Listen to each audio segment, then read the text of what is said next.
नमस्कार, आप देख रहे हैं सारांश भारत न्यूज़। और ऑनलाइन फ्रॉडिंग एआई के माध्यम से आपके बच्चे की आवाज़ निकालकर आपको किसी वक्त कॉल आ सकता है, जिसमें कहा जाएगा कि आपके बच्चे हमारे हिरासत में है, जल्दी से आप इतने रुपये भेजिए, अदरवाइज इन्हें जेल भेज दिया जाएगा। घबराए माता पिता तुरंत उसे पैसे भेज देते हैं और ऑनलाइन ठगी का शिकार हो जाते हैं। इसी बीच में फंसी एक टीचर महिला की आप बीती सुनिए। नमस्कार। आज मैं आप लोगों के साथ एक जानकारी साझा करना चाहती हूँ जो मेरे साथ हुआ है, और ये परसों हुआ है। परसों यानी 5 मार्च को हुआ है ये मेरे साथ, दोपहर के करीब 12 बजे। अब आप लोग सोचेंगे कि मैं इतनी देर से क्यों वीडियो बना रही हूँ, तो कल तक तो मैं उस सदमे में ही थी, मैं उससे उबर ही नहीं पाई थी। आज मैं बता रही हूँ, जिससे कि जिन जिन के बच्चे बाहर रहते हैं, अपने पेरेंट्स के पास नहीं रहते, वो कृपया सावधान हो जाएं। तो हुआ कुछ यूँ कि मैं तो घटना कुछ इस तरह है कि मैं एक टीचर हूँ, मैं क्लास में थी, क्लास 8 की क्लास में थी। 12 बज रहे थे दोपहर के, और मैंने बच्चों को कुछ लिखने के लिए देके, और मैं घूम के देख रही थी बच्चों को। तब तक में एक लड़के ने बोला कि मैडम आपका मोबाइल बजा। मैंने मोबाइल उठाया तो उसने पहले मेरे हस्बैंड का नाम लिया कि आप मिस्टर राजेश कुमार की वाइफ़ बोल रही हैं। मैंने कहा हाँ। तो आप स्वाति चौधरी की मम्मी बोल रही हैं। मैंने कहा हाँ। तो आपकी बेटी कहाँ रहती है, क्या करती है? मैंने कहा मैं आपको क्यों बताऊं कि मेरी बेटी कहाँ रहती है, क्या करती है? तो बोले कि बताना तो आपको पड़ेगा, आपकी बेटी को हमने गिरफ़्तार कर लिया है, वो अरेस्ट हो चुकी है, और वो एक फ्रॉड किया था उसने, इसलिए अरेस्ट हो चुकी है। तब मैं थोड़ा घबरा गई। मैंने पूछा कि क्या फ़्रॉड किया उसने? तो बोले कि वो एक लड़के को ब्लैकमेल कर रही थी, 4 लड़कियां मिलके। तो वो चारों अरेस्ट हो गई हैं। 3 को तो सज़ा भी हो गई है, 7 साल की सज़ा और 4 लाख रुपए जुर्माना। आपकी बेटी का फ़ॉल्ट थोड़ा कम है, इसलिए हम उसे कंसीडर कर सकते हैं, छोड़ सकते हैं। और डीएसपी साहब अभी यहाँ पे हैं, और हम बम्बई पुलिस से बोल रहे हैं उनको, क्योंकि मैं बता चुकी थी तब तक कि मेरी बेटी बॉम्बे में है, बीएआरसी में साइंटिस्ट है।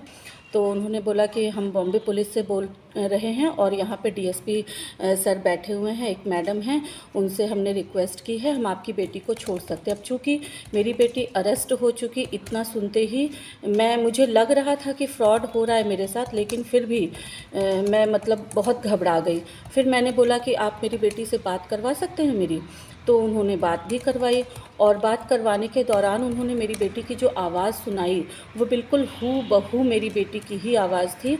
और वो बोल रही थी कि मम्मी मुझे बचा लो, मम्मी हमने कुछ नहीं किया, इन लोगों ने मुझे फंसा दिया, मम्मी इस बार बचा लो प्लीज़। तो मैं बहुत ज़्यादा घबरा गई। फिर मैंने कहा कि अच्छा बताइए, अब इसको बचाने के लिए क्या करना होगा? तो उन्होंने कहा कि आपको थोड़ा खर्चे पानी का इंतज़ाम करना होगा। मैंने कहा कितना पैसा? तो बोले कि 60,000 आपको देना होगा। अब गलती से मैंने 60,000 को 7,000 सुना। फिर भी मैं बहुत घबरा चुकी थी, और मैंने जल्दी से मैं स्कूल में किसी को बता भी नहीं सकती थी, क्योंकि पुलिस वाली बात थी कि आपकी बेटी को गिरफ़्तार कर लिया है, ऐसे-ऐसे। मैंने कहा कितनी बदनामी हो जाएगी। और उन्होंने कहा कि मीडिया वाले अभी बिल्कुल एकदम हमारे आस-पास हैं, और मीडिया वाले आ चुके हैं, अगर आपने देरी की तो बात मीडिया में चली जाएगी, आपकी बेटी की बहुत बदनामी होगी।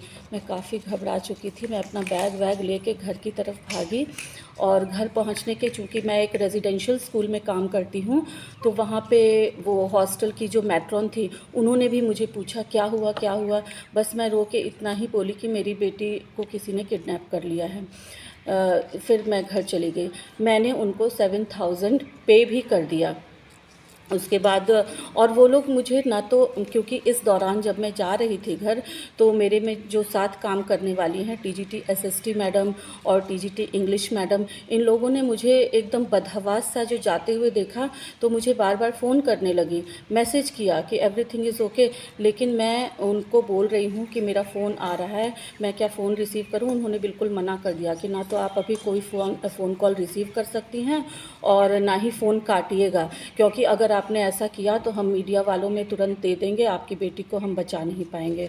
और वो लोग बार बार कसम खा रहे थे, बहना इसकी कसम, उसकी कसम, माता रानी की कसम, काली माता की कसम, तुम्हारी बेटी बिल्कुल सुरक्षित है, तुम खाली पैसे पेमेंट कर दो। मैं घबराई हुई, मैंने 7,000 पेमेंट कर दिए। उसके बाद उन लोगों ने बोला कि स्क्रीनशॉट भेजिए। मैंने कहा मुझे इतना नहीं आता है, मैं बिना फ़ोन काटे आपको कैसे स्क्रीनशॉट भेजूं। तो बोले कि उन्होंने मुझे प्रोसेस बताया कि ऐसे बैंक में जाइए और स्क्रीनशॉट भेजिए। मैंने भेज दिया। फिर उन्होंने, वो लोगों को बहुत गुस्सा आया कि 7,000 भेजा, हमने तो 60,000 कहा था। तो मैं गलती से सुन नहीं पाई थी। उन्होंने बोला 60,000 भेजिए। अब मैं और घबरा गई। मैंने बोला मेरे पास तो इतने पैसे नहीं हैं अभी। तो बोले कि आपके पास कितने पैसे हैं अभी? मैंने बोला मेरे पास तो 20,000 ही हैं। तो बोले कि ठीक है, आप और 13,000 भेजिए, उसके बाद हम सोचते हैं। तब तक में मुझे कहीं ना कहीं लग रहा था कि मेरे साथ कुछ गलत हो रहा है। तो मैंने एक पेन लिया और घर से बाहर निकल के किसी तरह से मैंने मैट्रॉन मैडम के हाथ पे अपने हस्बैंड का नंबर लिखा और उनको इशारे में बोला कि आप इनको फ़ोन करिए और बोलिए कि बेटी खतरे में है। मैट्रॉन मैडम ने फ़ोन किया। मेरे हस्बैंड ने तुरंत मेरी बेटी को फ़ोन करके कंफर्म किया, वो बिल्कुल सही सलामत थी, अपने रूम में थी। उसके बाद मैट्रॉन मैडम को उन्होंने फिर से फ़ोन किया। फिर टीजीटी इंग्लिश मैडम भी तब तक मेरे पास पीछे से पहुंच चुकी थी, अपर्णा मैडम। उन्होंने बोला कि मैंने भी बात की है, बिल्कुल आपकी बेटी को कोई प्रॉब्लम नहीं है, बिल्कुल। और तब तक में ये जो स्कैमर था वो फ़ोन पे ही मेरे साथ था, व्हाट्सएप नंबर पे मेरे से बात कर रहा था। और उसके बाद फिर मैं थोड़ा सा रिलैक्स हुई। फिर इंग्लिश मैडम को मैंने फ़ोन दिया, इंग्लिश मैडम ने भी उससे बात की, उसको डांटा। तो इस तरह से उन्होंने मेरी बेटी की आवाज़ निकाल के बिल्कुल हूबहू और मुझे परेशान किया। तो ऐसे ही अभी इन स्कैमर्स का बहुत लोगों को फ़ोन जा रहा है, तो कृपया आप लोग सावधान रहें। धन्यवाद।